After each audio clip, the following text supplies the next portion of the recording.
Hello दोस्तों, आज की कक्षा में हम द्विघात समीकरण के एक महत्वपूर्ण टॉपिक द्विघात समीकरण के मूलों की प्रकृति का अध्ययन करेंगे। यह टॉपिक इस चैप्टर का सबसे इम्पोर्टेंट टॉपिक है।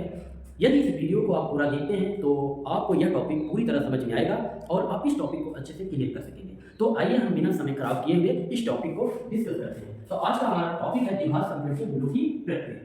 ये मूलों की प्रकृति आज का टॉपिक है, मूलों की प्रकृति, नेचर ऑफ रूट्स।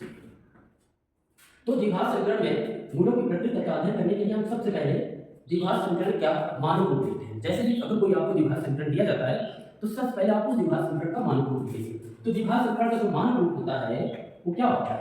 द्विघात समीकरण का मानक रूप, द्विघात समीकरण का जो मानक रूप होता है वो है ax² + bx + c = 0, जहां a नॉट इक्वल टू 0। ये द्विघात समीकरण का मानक रूप है। सबसे पहले द्विघात समीकरण को मानक रूप में लिखेंगे, उसके बाद द्विघात समीकरण के मानक रूप से तुलना करके हम a, b और c की वैल्यू पता करेंगे। a की वैल्यू, b की वैल्यू और c की वैल्यू का मान ज्ञात करेंगे। जब हमें a, b, c की वैल्यू का मान पता हो जाएगा तो फिर हम विविक्त कर d की वैल्यू निकालेंगे। तो विविक्त कर d बराबर होता है b² - 4ac। अब हम इस d पर a, b और c की वैल्यू रखेंगे और इस d के मान के आधार पर ये मूलों की प्रकृति को डिस्कस कर पाएंगे। तो इसके लिए मुख्य रूप से तीन प्रकृति होती है। जो पहली प्रकृति होती है वो है यदि d इज ग्रेटर देन 0, मतलब d की वैल्यू 0 से बड़ी है। यदि d की वैल्यू 0 से बड़ी है तो उस कंडीशन का मतलब यह है कि ये धनात्मक है। d का मान अगर 0 से बड़ा होने का मतलब है d की वैल्यू धनात्मक है। अगर d की वैल्यू धनात्मक है तो उस कंडीशन में मूल क्या होंगे?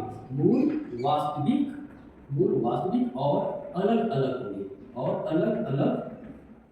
होंगे।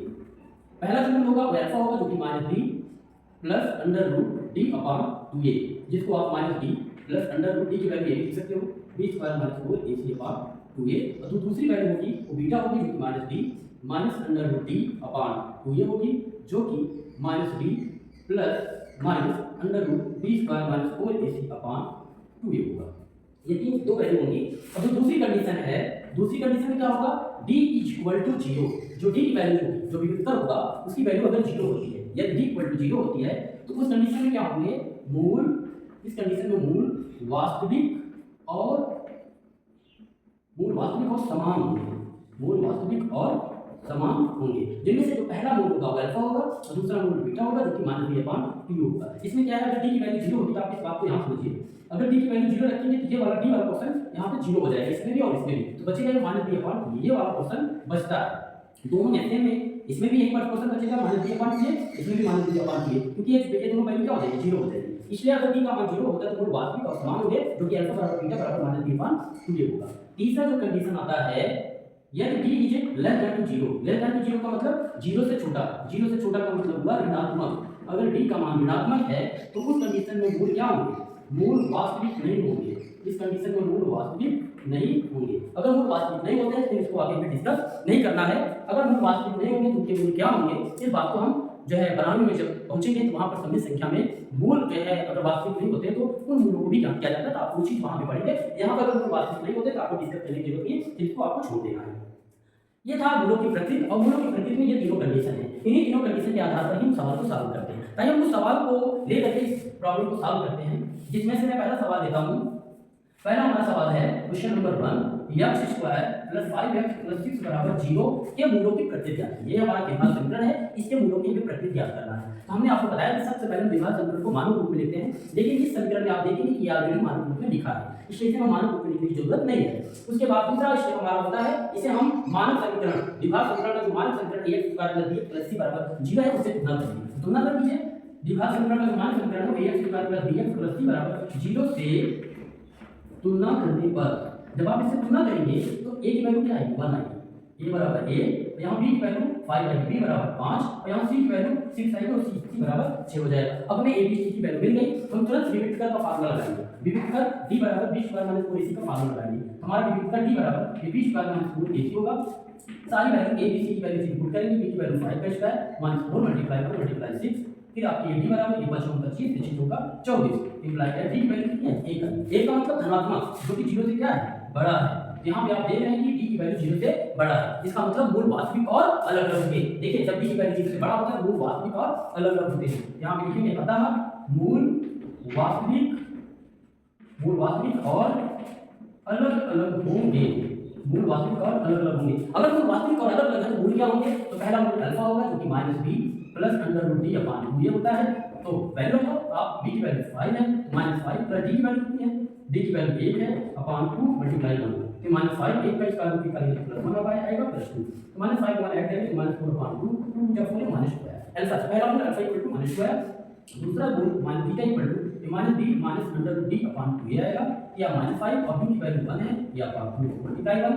ये आपका -5 1 का स्क्वायर रूट निकालेंगे 1 आएगा -2 -5 को 1 ऐड करोगे -5 माइनस है माइनस करोगे तो -6 अपान 2 आएगा 2 और 2 3 जाएगा -3 आ जाएगा। इस तरीके से अल्फा गामा बीटा की जो वैल्यू होगी वो -2 गामा -3 होगी। ये पहला क्वेश्चन था। अब ये क्वेश्चन और इसमें कराते हैं। हमारा जो दूसरा क्वेश्चन है वो दूसरा क्वेश्चन है x square plus 2x plus 1 equal to 0। इसके मूलों की प्रकृति हमें ज्ञात करना है। इसकी मूल की प्रकृति कैसी है? तो हम सबसे पहले मानक रूप लिखते हैं। तो मानक रूप पे ऑलरेडी लिखा हुआ है। फिर हम मानक समीकरण ax square plus bx plus c बराबर 0 से तुलना करने पर जब हम तुलना करेंगे a का काम कौन करेगा? a का काम कौन करेगा? a इक्वल टू 1, फिर b का काम 2 करेगा, b equal to 2 and c equal to कितना हो जाएगा? 1 हो जाएगा। इसलिए हमें a b c की वैल्यू मिल गई। जब हमें a b c की वैल्यू मिल गई हम तुरंत विविधता निकालेंगे। विविधता b बराबर होता है b square minus 4 ac। b की वैल्यू कितनी है? b की वैल्यू 2 है, 2 का स्क्वायर माइनस 4 मल्टीप्लाई 1 मल्टीप्लाई 1। तो d बराबर हो जाएगा 2 दूनी 4, 4 माइनस 4 गया कितना है? 0। इसका मतलब d की वैल्यू क्या है? 0 आई। अगर d की वैल्यू 0 होती है तो मूल क्या होंगे? वास्तविक और समान होंगे। तुरंत आप निकाल दीजिए। इसका मतलब मूल क्या होंगे? मूल वास्तविक और समान होंगे। पहला मूल क्या होगा? अल्फा और दूसरा मूल बीटा जो कि -b अपान 2 होता है। b की वैल्यू कितनी है? b की वैल्यू 2 है। ये आपका -2 और 2 a की वैल्यू 1 है। -2 अपान 2 कैंसिल हुआ -1 है। इसका मतलब इसमें अल्फा गामा बीटा की वैल्यू आएगी -2 गामा -1 आएगी। ये दूसरा क्वेश्चन है। हम ये क्वेश्चन और करवाते हैं। ये तीसरा क्वेश्चन हमारा जो है नंबर 3 हमारा दिया समीकरण ax square plus x plus 3 equal to 0 है। इसके मूलों की प्रकृति ज्ञात करना है। इसके मूल की प्रकृति क्या है? तो देखिए हम सबसे पहले मानक समीकरण से तुलना करेंगे। हमारा मानक समीकरण ax square plus bx plus c बराबर 0 से तुलना करने पर हम तुलना करेंगे। जब हम तुलना करेंगे a का काम कौन करेगा? 1, a equal to 1 and b का काम कौन करेगा? ये भी 1 करेगा, b equal to 1 and c equal to आपका ये 3 हो जाएगा। तो हम तुरंत विविधता का फार्मूला लगाएंगे। विविधता d बराबर होता है b square minus 4ac। d की वैल्यू रखो, b की वैल्यू 1 का स्क्वायर माइनस 4 मल्टीप्लाई 1 मल्टीप्लाई 3 तो d इक्वल टू 1 माइनस 4 3 12 1 में से 12 माइनस करें तो -11 आएगा। -11 का मतलब ऋणात्मक संख्या है। यहाँ पे क्या आई?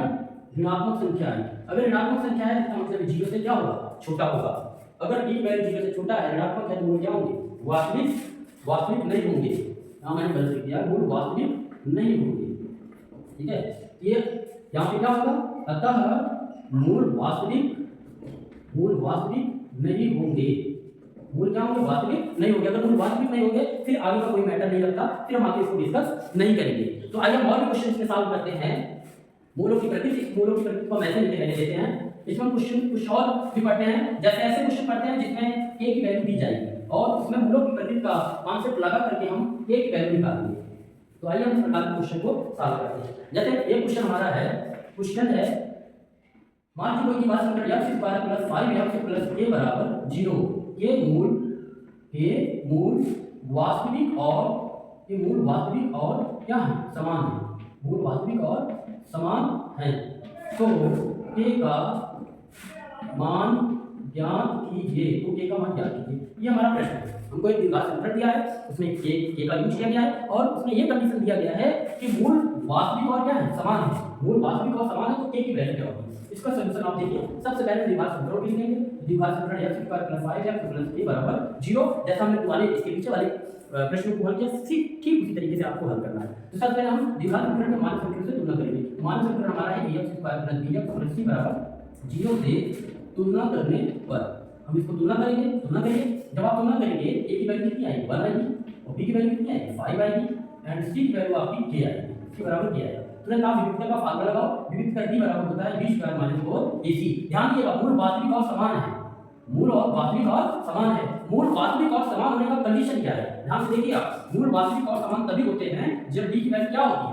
0 होती है। तो मूल वास्तविक और बराबर होने का जो कंडीशन है उसमें विविधता d की वैल्यू क्या होगी? 0 होगी। तो d बराबर 0 होगा। और उठा के रख दीजिए। d की वैल्यू कितनी है? 5 का स्क्वायर माइनस 4, a की वैल्यू कितनी है? 1 और c की वैल्यू k है। इसकी वैल्यू क्या होगी? 0 होगी।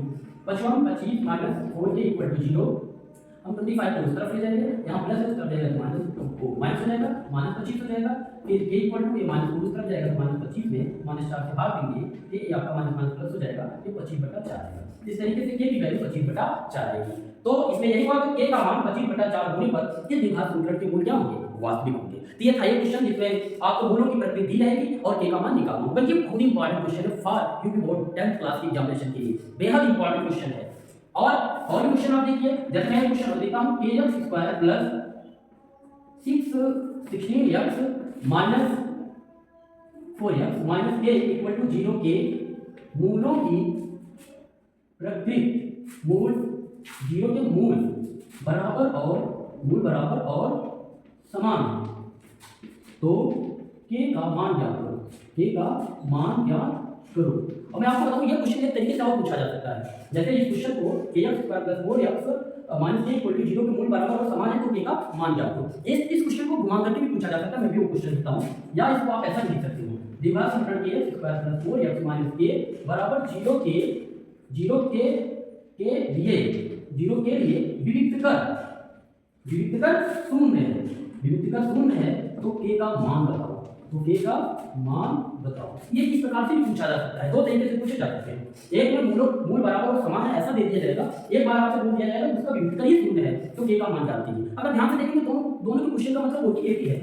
यहाँ पे देखिए मूल वास्तविक और समान होंगे, तो मूल वास्तविक और समान तब होते हैं जब विविधकर शून्य होता है। तो आप चाहे कह लीजिए कि विविधकर शून्य है और चाहे कह लीजिए मूल वास्तविक और समान है, दोनों बातें एक ही। पहले इस क्वेश्चन को सॉल्व करते हैं। तो इसका सॉल्यूशन देखिए, आपका क्वेश्चन है kx square plus 4x minus k बराबर 0। पहला काम हमारा होगा द्विघात समीकरण के मान समीकरण से तुलना करना। हमारा मान समीकरण kx square plus bx plus c बराबर 0 से तुलना करने पर जब हम तुलना करेंगे a का मान कौन कर रहा है a equal to k and b equal to 4 and c equal to minus k।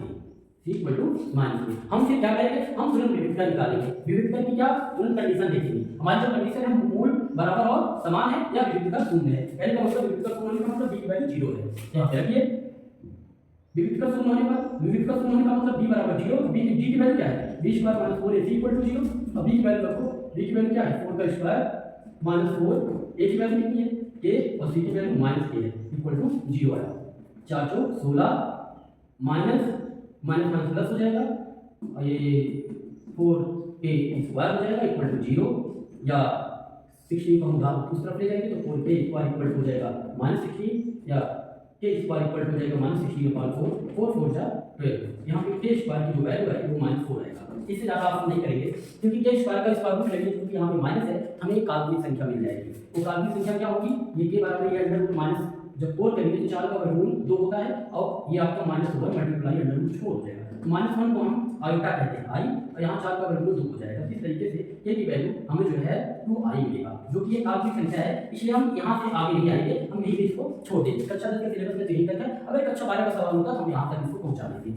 तो आज की कक्षा में हमने आपको बताया कि द्विघात समीकरण के मूलों की प्रकृति क्या है और उस मूलों की प्रकृति से रिलेटेड जितने भी प्रश्न थे हमने सारे प्रश्नों को सॉल्व करवा दिया। इसी प्रकार के प्रश्न एग्जाम में पूछे जाते हैं और प्रतियोगी परीक्षाओं में भी इसी प्रकार के प्रश्न पूछे जाते हैं। इनसे डिफरेंस कोई प्रश्न पूछा नहीं जाता है। अगर आप इस वीडियो को पूरा देखें हैं तो आप समझिए द्विघात समीकरण में मूलों की प्रकृति से रिलेटेड कोई भी प्रश्न आता है तो वो आपसे बिल्कुल नहीं छूटेगा। तो आज की कक्षा में बस इतना ही, और आपको अगर वीडियो अच्छी लगी है तो लाइक करिएगा, कमेंट करिएगा, शेयर करिएगा और चैनल को सब्सक्राइब तो जरूर कर लीजिएगा। तो आज की कक्षा में बस इतना ही, धन्यवाद।